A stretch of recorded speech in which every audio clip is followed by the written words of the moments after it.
This is Ron from Ron's Drone Tech and Camera channel, and today we're here with the DJI Mavic Mini. They may be the drone of 2019, and today's discussion will be on do you need ND filters for your DJI Mavic Mini? Okay, we'll be right back. So the discussion today is on the, again, on the Mavic Mini and ND filters, and coming to you from the back cave again today. Sorry, I got doing a lot of these indoor videos. It's, the peak of winter here at the Jersey Shore. Not many days you can get outside anymore between rain and high wind and cold temperatures. So we're going to, kind of cover some topics we've been meaning to get to, for a little while. Now, just recently, the Freewell company, who's famous for making filters along with Polar Pro, released a full set of ND filters for the Mini. And let me refer to the computer to get you the proper information. Just hold on. All right. I'm at Freewell's website, and they have what's called the DJI Mavic Mini Filters All Day 8-Pack, and it's $99 and $99. Now, for a drone that only costs $399, your ND filters cost 25% of the cost of the drone to get ND filters. So, I mean, that's not that unfair of a price for ND filters. When you're thinking about your higher end DJI Mavic Pros and Pro 2s that cost, over $1,500, or, the Phantom 4V 2.0, which just came back out again. But again, those drones are considerable price, so the pay $999 seems reasonable. But does it seem reasonable for a drone that only costs $399 now? Full disclosure here, they do make a DJI Mavic Mini filters standard 4-pack for $59.99 and another Bright Day filter pack for $59.99. So if you don't want the whole the whole kit and caboodle of filters here, you can break it down and save a little money. But again, it still seems expensive for a drone that's that starts out at only $399. So the question is, do you really need ND filters? And I'm no ND filter expert by any means, but I do have the advantage.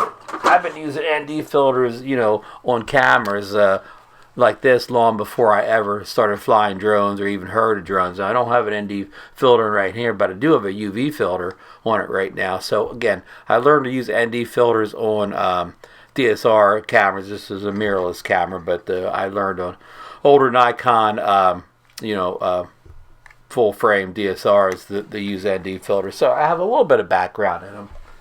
And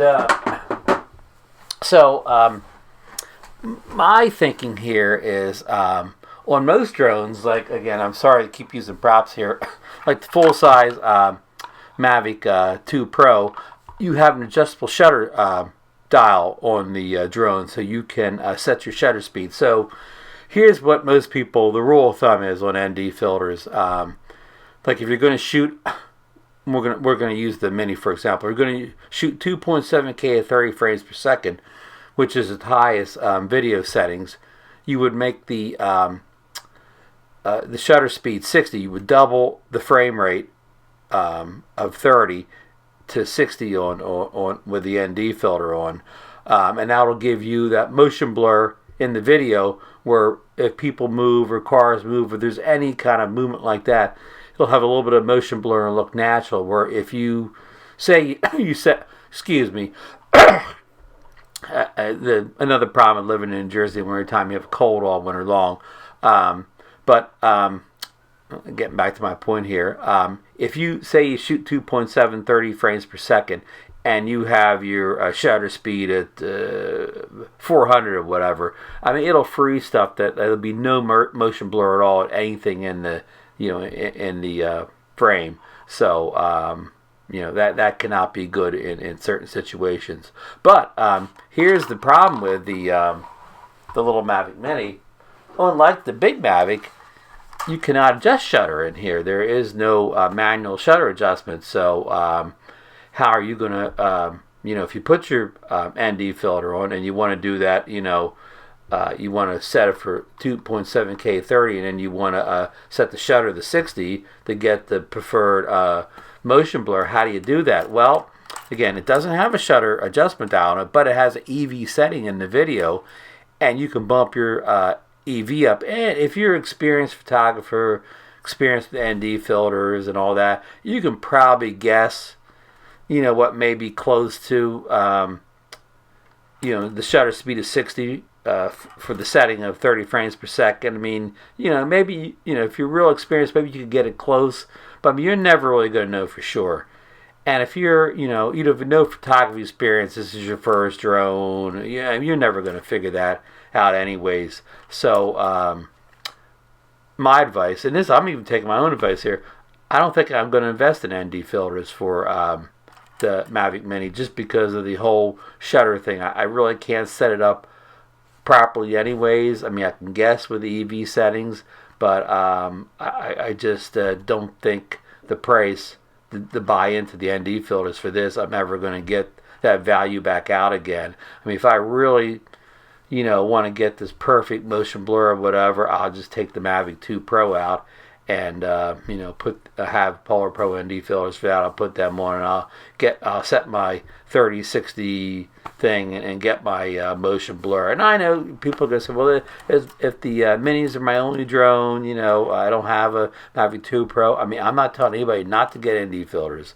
I mean, if you think you need ND filters, you think you know how to use them properly, you go ahead and get them for the Mini and let me know, how it worked out. If you have them already and I'm saying stuff that you don't agree with now, just drop something in the comments and, let's talk it over a little bit. But my advice to most people, I mean, there's going to be, whatever, a percent of people that, are going to get ND filters for this thing, and they're going to get them lined up properly, and they're going to take excellent motion blur video. I know that, but I'm just saying for the majority of people that have the Mini, I don't think the ND filters are, I wouldn't get them. I mean, if I was you, I just wouldn't purchase them for most people. So I hope that helps. I mean, ND filters are always a hot topic and very confusing, and there's always a lot of different opinion on ND filters. And again, I'm no ND filter expert or anything like that, but just my 2 cents worth.